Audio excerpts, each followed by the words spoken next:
कल्पना कीजिए कि एक विद्यार्थी यूपीएसआई परीक्षा के अंतिम 10 मिनटों में बैठा है। पसीने छूट रहे हैं, समय बिल्कुल खत्म होने वाला है। सबसे ज्यादा प्रेशर वाला समय। बिल्कुल।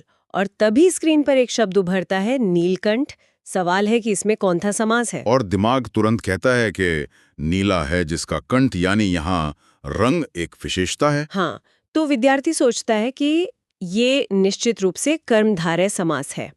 वो पूरे आत्मविश्वास के साथ उस विकल्प पर क्लिक करता है। और ठीक उसी सेकंड वो अपनी मेरिट लिस्ट की रैंक गंवा बैठता है। सच में ऐसा ही होता है।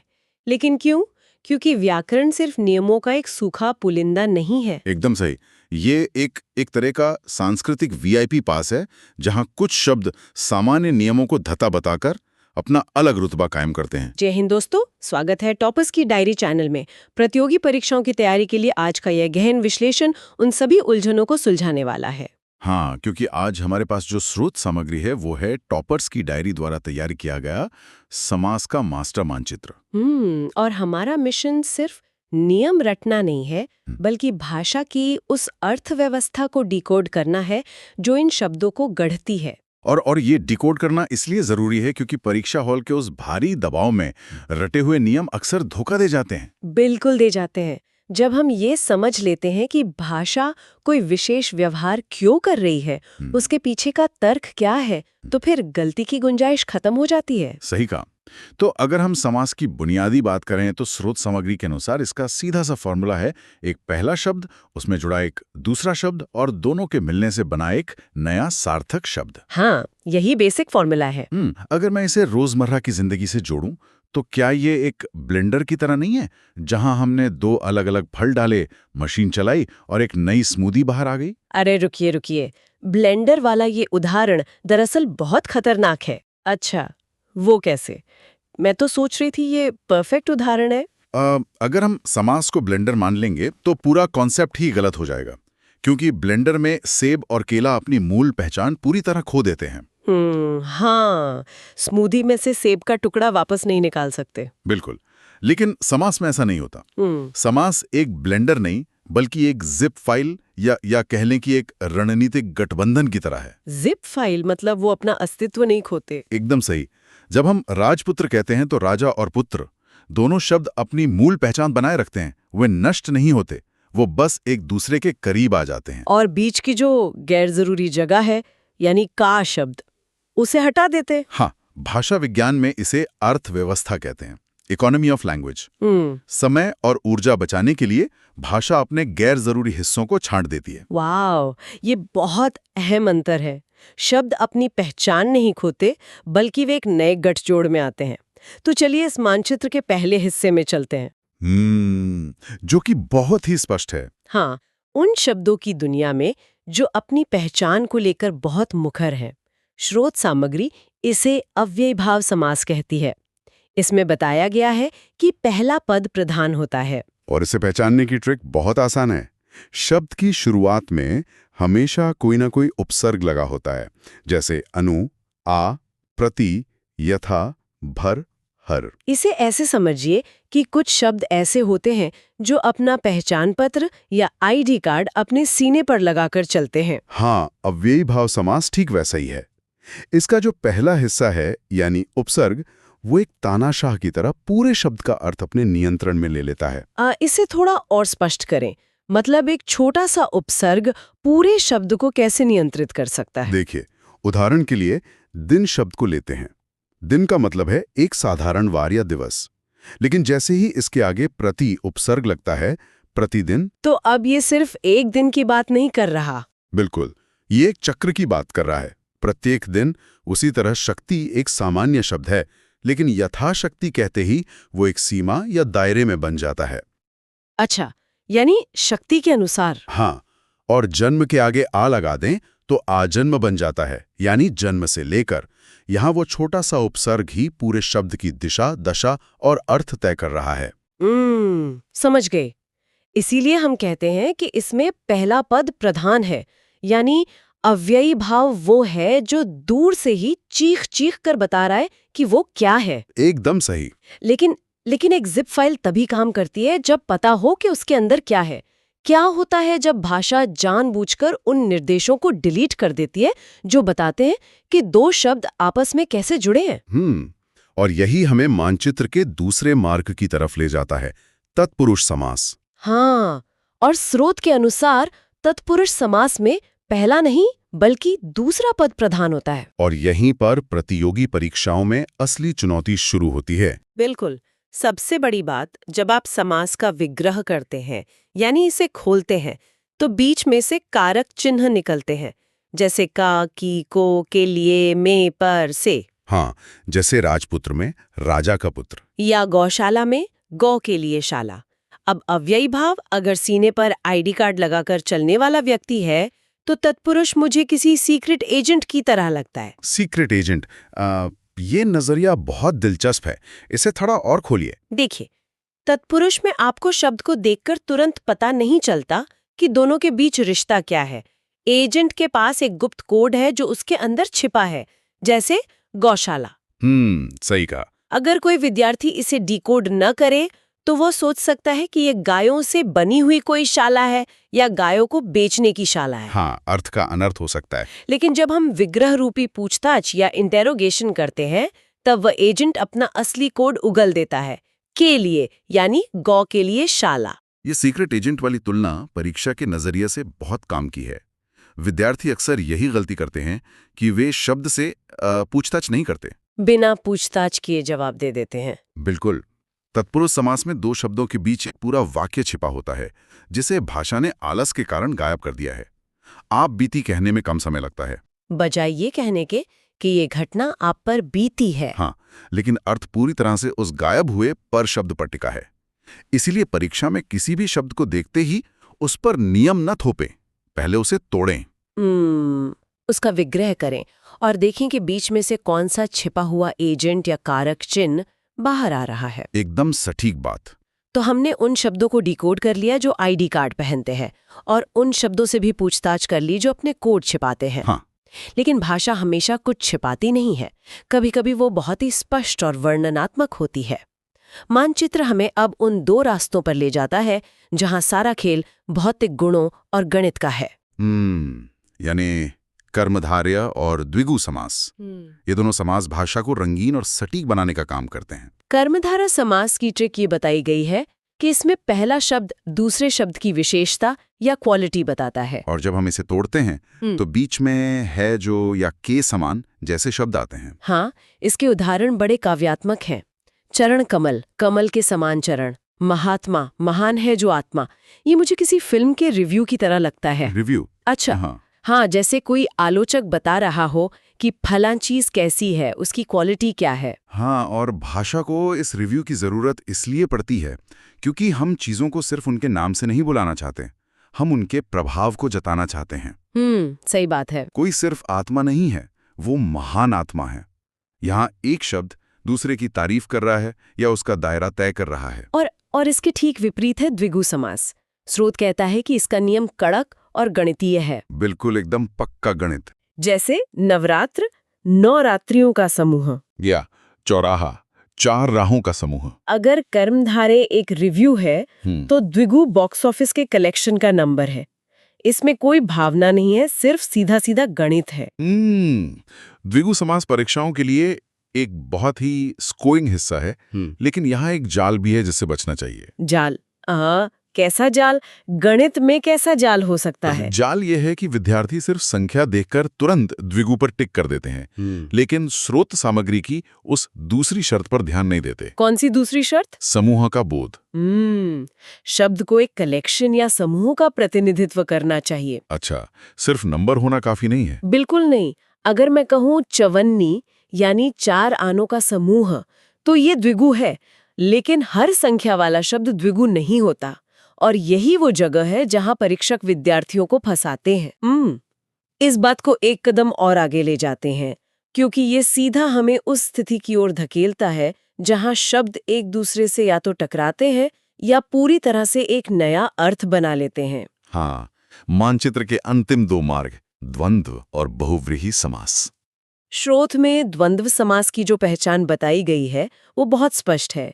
शब्दों के बीच अक्सर एक योजक चिन्ह जिसे हम अंग्रेजी में हाइफन कहते हैं, लगा होता है। द्वंद्व समास असल में भाषा का तराजू है। तराजू? कैसे? देखिए, विग्रह करने पर इनके बीच और या तथा जैसे शब्द आते हैं। ये अक्सर एक दूसरे के उल्टे होते हैं, जैसे माता पिता, रात दिन, पाप पुण्य। हाँ, तो इसमें तराजू वाली क्या बात हुई? यहाँ ये समझना जरूरी है कि भाषा ऐसा क्यों करती है। हम और को हटाकर बीच में एक छोटी सी रेखा क्यों खींच देते हैं? क्योंकि भाषा ये दिखाना चाहती है कि दोनों शब्दों का वजन बराबर है। ओहो, कोई किसी का विशेषण नहीं है, कोई किसी का बॉस नहीं है। एकदम सही। रात भी उतनी ही महत्वपूर्ण है जितना दिन। दोनों पल्ले भारी हैं। ये बराबरी का मुकाबला है। ये तो लॉजिकल है। लेकिन अब मैं उस छठे मार्ग की बात करना चाहती हूँ, जो मुझे सच में एक पहेली लगता है, बहुव्रीहि समास। पहेली? ऐसा क्यों लगता है? क्योंकि स्रोत कहता है कि इसमें दोनों पद मिलकर किसी तीसरे व्यक्ति, किसी भगवान या किसी राक्षस की ओर इशारा करते हैं। हाँ, इसके उदाहरण भी वैसे ही हैं। जैसे लंबोदर, लंबा है उदर जिसका, यानी गणेश, या चक्रपाणी, चक्र है हाथ में, यानी विष्णु। अब मुझे यहाँ एक बात समझाइए। जी, पूछिए। अगर आप भगवान विष्णु की बात कर रहे हैं, तो सीधे विष्णु क्यों नहीं कह देते? भाषा ये लुका छिपी क्यों खेल रही है कि बोले गए शब्दों का अर्थ कुछ और हो और इशारा किसी और ही तरफ हो? ये लुकाछिपी नहीं है। ये दरअसल हमारी संस्कृति का शॉर्ट हैंड है। ये व्याकरण से कहीं ज्यादा समाजशास्त्र है। समाजशास्त्र व्याकरण में? मतलब समझ नहीं आया। बिल्कुल। बहुव्रीहि समास इस बात का सबूत है कि भाषा कभी भी समाज या उसके इतिहास से कटकर नहीं बनती। अच्छा। जरा सोचिए, जब कोई समाज किसी चरित्र की कहानियों को सदियों तक सुनता है, तो वो चरित्र इतना प्रसिद्ध हो जाता है कि उसके किसी एक खास गुण का वर्णन ही उसका नाम बन जाता है। जैसे लंबा उदर। हाँ, हमें ये कहने की जरूरत ही नहीं पड़ती कि हम भगवान गणेश की बात कर रहे हैं। लंबा उदर या बड़ा पेट कहते ही एक सामूहिक चेतना के कारण सबके दिमाग में सीधे गणेश जी की ही तस्वीर उभरती है। एक मिनट। तो अगर मैं दशानन कहूँ, हाँ। जिसका अर्थ है 10 सिर वाला, तो इसमें तो शुरुआत में 10 यानी संख्या आ रही है। हाँ, बिल्कुल आ रही है। तो आपके उस बॉक्स ऑफिस वाले गणित के हिसाब से इसे तो द्विगु समास होना चाहिए ना? विद्यार्थी तो सीधे द्विगु पर टिक कर देगा। और यहीं पर वो विद्यार्थी परीक्षा में फेल हो जाएगा। क्यों? नियम तो यही कहता है ना कि जहां संख्या हो वहां द्विगु होगा। नियम ये कहता है कि जहां सिर्फ संख्या और समूह हो वहां द्विगु होगा। लेकिन दशानन का मतलब 10 सिरों का कोई साधारण समूह नहीं है। अच्छा। क्या आप किसी भी व्यक्ति के 10 सिर लगाकर उसे दशानन कह सकते हैं? नहीं।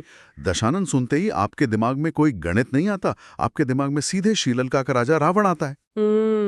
यानी रावण की छवि बन जाती है। हाँ, बहुव्रीहि समास एक बहुत शक्तिशाली चुंबक की तरह है। जब कोई शब्द किसी विशेष पौराणिक चरित्र या ऐतिहासिक हस्ती के लिए फिक्स या रूढ़ हो जाता है, तो वो व्याकरण के बाकी सभी नियमों को निगल जाता है। वाओ, ये तो बहुत ही जबरदस्त बात है। यानी बहुव्रीहि समास सिर्फ व्याकरण नहीं, बल्कि हमारे समाज का साझा ज्ञान है, जो गणित पर भी भारी पड़ जाता है। एकदम सही पकड़ा आपने। और यही हमें वापस हमारे चर्चा की उस शुरुआती दुविधा की तरफ ले आता है। वही सवाल जिसने उस काल्पनिक विद्यार्थी की मेरिट रैंक छीन ली थी। हाँ, परीक्षा भी शब्द आता है नीलकंठ। ये किसी भी प्रतियोगी परीक्षा का सबसे क्लासिक ट्रैप है। चलिए इस ट्रैप का विच्छेदन करते हैं। बिल्कुल करते हैं। अगर हम कर्मधारय मार्ग से चलें तो हम कहेंगे नीला है जो कंठ। यहाँ नीला रंग एक स्पष्ट विशेषता बता रहा है। तो ये फिल्म के रिव्यू वाले नियम के हिसाब से एकदम पक्का कर्मधारय समास है। हाँ, तकनीकी रूप से एकदम सही है। लेकिन अगर हम बहुव्रीहि मार्ग से चलें तो अर्थ होगा नीला है कंठ जिसका, अर्थात भगवान शिव। यहाँ दोनों शब्द मिलकर किसी तीसरे शक्तिशाली व्यक्ति की ओर इशारा कर रहे हैं। हाँ, और यही कंफ्यूजन पैदा करता है। एक ही शब्द है, लेकिन दो अलग-अलग नियम अपनी दावेदारी ठोक रहे हैं। ऐसी खतरनाक दुविधा में विद्यार्थी क्या करे? यही पर टॉपर्स की डायरी के मास्टर मानचित्र का वो यूपीएसआई प्रो टिप काम आता है, जिसे इस नोट्स में एग्जाम का ब्रह्मास्त्र कहा गया है। ब्रह्मास्त्र? तो क्या है वो ब्रह्मास्त्र जो इस चक्रव्यूह को तोड़ेगा? नियम बहुत साफ है। अगर परीक्षा में किसी शब्द में कर्मधारय या द्विगु और बहुव्रीहि दोनों के नियम लागू हो रहे हों तो परीक्षा में हमेशा बिना किसी संकोच के बहुव्रीहि समास को ही अपना उत्तर चुनें। हमेशा बहुव्रीहि बिल्कुल। First preference. लेकिन क्यों? परीक्षक कर्मधारय को गलत क्यों मान लेगा जबकि वो भी तकनीकी रूप से सही है? क्योंकि व्याकरण के सर्वोच्च न्यायालय में एक उसूल है, विशिष्ट अर्थ हमेशा सामान्य अर्थ को हरा देता है। Specific meaning overrules general meaning. बिल्कुल। इसे थोड़ा और आसान भाषा में समझाएंगे। देखिए, दुनिया में बहुत से पक्षी हो सकते हैं जिनका कंठ नीला हो। किसी मोर का कंठ नीला हो सकता है, वो एक सामान्य भौतिक विशेषता है, यानी कर्मधारय है। हाँ। लेकिन भारतीय संस्कृति और सामूहिक चेतना में जब हम नीलकंठ कहते हैं तो हम किसी नीले गले वाले पक्षी को नमन नहीं करते, हम विष पीने वाले भगवान शिव की बात कर रहे होते हैं। समझ गई। ये एक विशिष्ट अर्थ है, ये वीआईपी पास है। जब किसी शब्द को सदियों के सांस्कृतिक उपयोग ने एक वीआईपी स्टेटस दे दिया हो तो आप उसे एक सामान्य विशेषण मानकर खारिज नहीं कर सकते। यानी परीक्षक यही चेक कर रहा है। बिल्कुल। परीक्षक ये जांचना चाहता है कि क्या विद्यार्थी सिर्फ नियम रटकर आया है या वो भाषा की इस सांस्कृतिक गहराई और वीआईपी पास को भी समझता है। इसीलिए बहुव्रीहि हमेशा कर्मधारय और द्विगु दोनों पर हावी रहेगा। क्या कमाल का तर्क है। विशिष्ट अर्थ सामान्य अर्थ को हरा देता है। ये सिर्फ एक नियम नहीं बल्कि एक पूरा नजरिया है। जो विद्यार्थी इस बात को समझ लेगा उसका कोई भी नंबर ऐसी ट्रिकी स्थिति में नहीं कटेगा। एकदम सही कहा आपने। तो चलिए अब हम इस पूरे मास्टर मानचित्र के 6 रास्तों को एक बार फिर से अपनी स्मृति में ताज़ा कर लेते हैं। पहला, अव्ययी भाव, जो अपना आईडी कार्ड यानी उपसर्ग सीने पर लगाकर चलता है, जैसे प्रतिदिन। दूसरा, तत्पुरुष, वो सीक्रेट एजेंट जिसके अंदर का कोड या कारक चिन्ह हमें पूछताछ या विग्रह करके निकालना पड़ता है, जैसे गौशाला। पांचवा, द्वंद्व, जो तराजू के 2 पल्लों की तरह विपरीत लेकिन बराबर शब्दों का मुकाबला है, दिन रात। और छठा, बहुव्रीहि, जो हमारी संस्कृति का शॉर्ट हैंड है, एक ऐसा वीआईपी पास जो सीधा किसी तीसरे विशेष व्यक्ति की ओर इशारा करता है। हाँ, और रास्ते में आने वाले गणित या विशेषण के हर नियम को चकनाचूर कर देता है। इस तरह से विजुअलाइज करने के बाद मुझे नहीं लगता कि सुनने वाला कोई भी विद्यार्थी परीक्षा के दबाव में इन्हें भूल सकता। सच में, परीक्षाओं में सफलता के लिए टॉपर्स की डायरी का ये मास्टर मानचित्र एक जादुई छड़ी की तरह है। लेकिन इस चर्चा को खत्म करने से पहले ये पूरी बातचीत मेरे दिमाग में एक बहुत ही अजीब लेकिन रोमांचक सवाल पैदा कर रही है। अच्छा, कैसा सवाल? हमने अब तक जितने भी उदाहरण देखे, राजपुत्र, नीलकंठ, दशानन, ये सभी बहुत पुराने पारंपरिक शब्द हैं, लेकिन भाषा कोई म्यूजियम में रखी हुई चीज तो है नहीं। हाँ, वो तो लगातार बदल रही है। बिल्कुल। आज के इस तेज तर्रार डिजिटल युग में हम रोजाना अपनी भाषा में नए नए शब्द जोड़ रहे हैं।